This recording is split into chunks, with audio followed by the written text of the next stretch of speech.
Jesus demonstrates to us that in order for us to be able to point a sign clearly to people, what we need is the exact same thing that Jesus had on this occasion. We need supernatural ability to be married to our natural ability.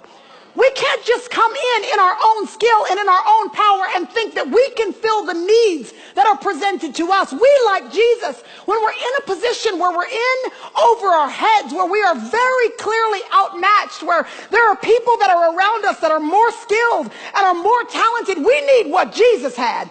We need to be able to walk into that scenario in full confidence that if my God has sent me, he will also equip me for the task at hand. Jesus is put on the spot. Immediately, he rises up to the occasion. I want to tell somebody today who is in over your head. You're on your job. You've just been promoted. You know that they know that you know you are not skilled enough for that promotion that you just got.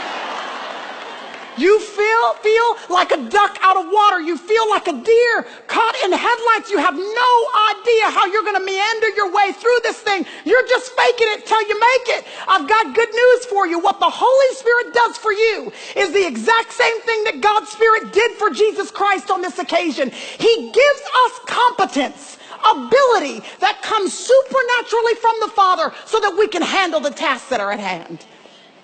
I want to tell you that when Jesus found himself in this scenario where he was sort of in over his head, humanly speaking, what we do not see him doing is shirking back in fear and insecurity, hoping that somebody else will fill the needed hand because he does not feel incapable. And if there's one way that the enemy seeks to take advantage of his daughters, it is to cause you to think that you are not enough, that you are not capable enough, that need that you see that needs to be filled, it better be filled by somebody else because you're not talented enough. You don't have enough time. You don't have enough patience. You don't have enough energy. But the example of Jesus shows us that the glory of God is best seen through our lives, y'all, when we step confidently into scenarios where we know up front we don't have enough, but we're trusting fully in our God to equip us for the task that is at hand. If we only ever do what we in our own natural ability are capable of doing, how does that display God's glory? That displays yours. God's glory is displayed. The supernatural is seen through our lives, where we are in positions that are beyond us, and we get to watch the Holy Spirit help us rise to the occasion.